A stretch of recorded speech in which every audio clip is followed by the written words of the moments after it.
I'm Amy A. Cowan, and this is Rereading My Childhood, Goosebumps, Return of the Mummy by R.L. Stine, in which beloved characters return, academics debate, and wait, what happened to that guy?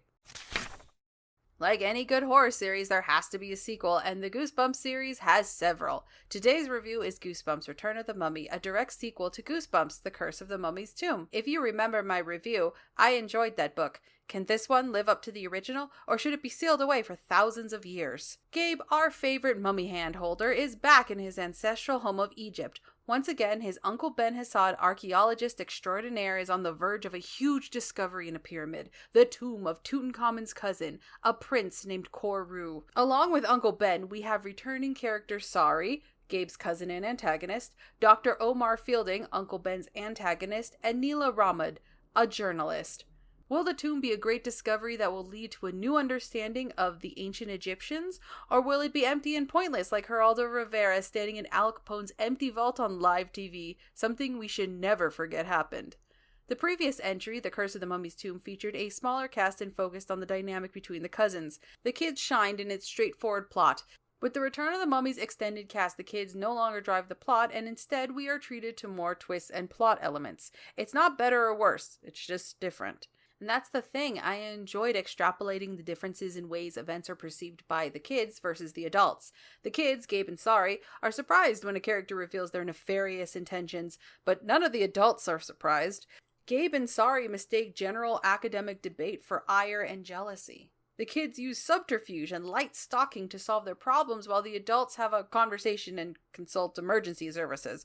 The kids see twists, but the adults see due diligence and reasonable assumptions. This is possible because there are more adults than usual, but the point of view character is still that of a child. However, if I were a kid, would I want to have so many adults in my fun horror story? Part of the appeal of these books is that kids can have adventures within their own kid community, divorced from boring coffee-drinking, news-obsessed adults. In this book, the adults drive the plot as Gabe watches them from the sidelines. While he and Sari observe the plot, the adults move it. As a kid, I might have noticed the lack of adolescent involvement, and that might have bothered me. In the end, though, the thing that really matters is the nexus of the series, the horror. Return of the Mummy contains gruesome yet age-appropriate body horror and peril. 7-year-old Amy would be happy with just that, even as a bunch of boring adults conversed ardently about history and probable outcomes. Gabe and Sari are still fun to follow, and the story keeps the humor that made The Curse of the Mummy's Tomb so enjoyable. While Goosebumps Return of the Mummy is not as good as the original, I still found something to enjoy in this book. A kid might not appreciate the dichotomy between points of view, but there's still enough kid-centric horror to enthrall the most die-hard of Goosebumps enthusiasts. There's also a familial bond between Gabe, Sari, and Uncle Ben that is sweet without all the cavities. The only cavities here are body cavities that are emballed with mummy stuff. So should you read Goosebumps Return of the Mummy? 4 stars out of 5. Absolutely, but expect more adults doing adult things. Like calling the cops.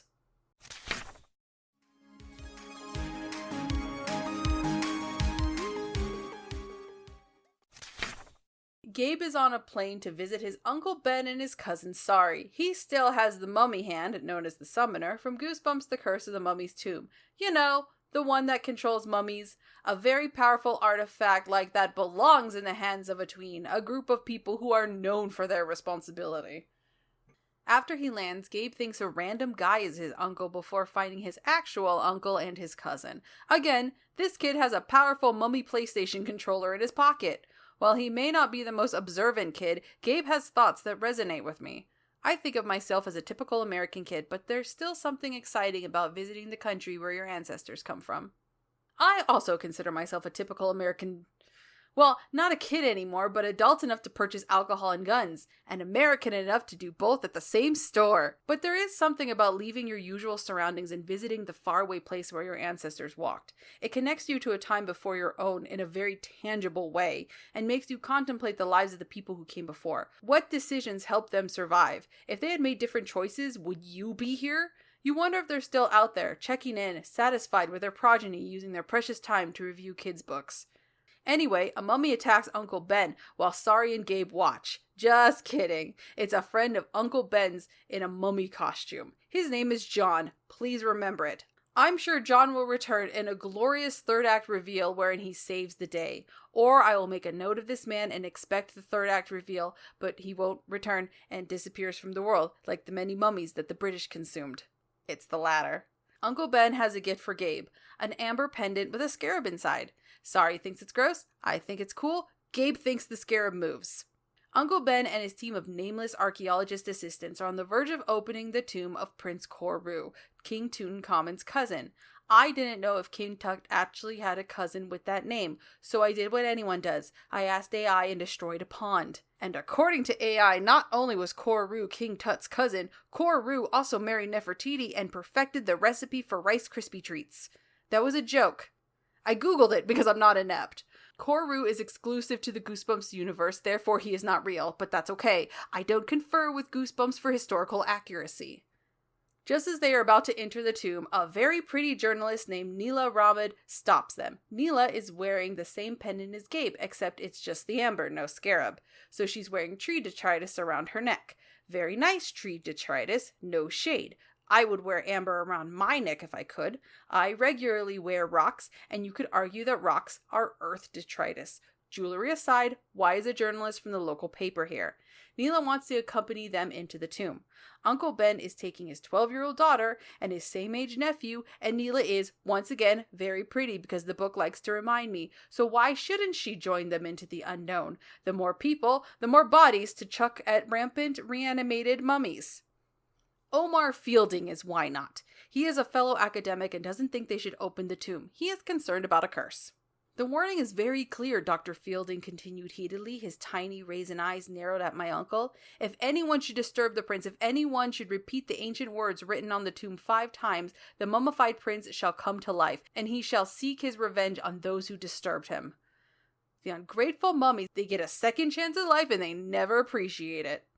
The expedition opens the vault anyway, and it's empty, but it's a false chamber. The real chamber is the next one, and that one is filled with treasure and Prince Koru himself. Not hanging out watching old episodes of Maude and ordering DoorDash. He is a mummy, and not a moving mummy either, just a regular one. We know this because the kids opened the lid. Not the archaeologists, the kids. That night, Neela wants to know the 6 words that will bring the mummy to life. Because she's just so darn pretty, Uncle Ben does a little show and says the words, Tekikaru, Tekikara, Tekikari. Nothing happens, of course. It's because they have to be said 5 times. So let's hope no one said those words 4 other times. I'm assuming they have to be said 5 times in a row. Imagine if Candyman showed up just because you said his name once every 5 years and it's been 15 years. Weird. I think I just saw something in the mirror. Hold on. It was Bloody Mary. She asked me if I wanted to buy Girl Scout cookies from her kid, so I'm getting some Thin Mints. Dr. Fielding asked the kids for Uncle Ben. Later, the kids see Omar and Ben heading into the tomb. Omar leaves, but Ben is not with him.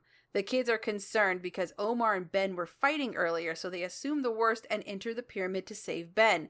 They reach Koru's tomb and discover a closed coffin. They open the coffin and find Uncle Ben, alive but unconscious. Suddenly, a mummy shambles into the room. Gabe reaches for his mummy controller, but it's gone. Neela enters hootin' and hollerin' while swinging around Gabe's mummy controller. I have waited so long for this day, Neela told the mummy. I have waited so many centuries, my brother, hoping that someday someone would uncover your tomb and we could be reunited. You and I will share all this treasure, and with our powers we shall rule Egypt together, as we did 4,000 years ago. So which one of you guys is going to run for president, the woman or the desiccated corpse? The corpse has a better chance. People vote for mostly dead men over all alive women constantly. Neela orders her brother to attack the kids, but the mummy attacks her instead. His hootin' and hollerin' is about wanting to rest in peace. So she's the sister who barges into her older brother's room and jumps on his chest while he's trying to sleep off 7 Jaeger bombs.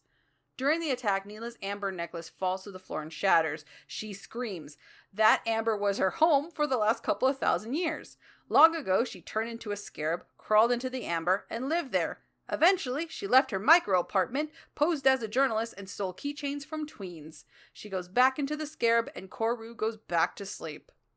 Omar returns with the police and Uncle Ben wakes up. Turns out he has been suspicious of Neela since she asked for the exact number of words to awaken the mummy. He called the newspaper and they had never heard of Neela Ramad, a move you think he would have done earlier, but I digress.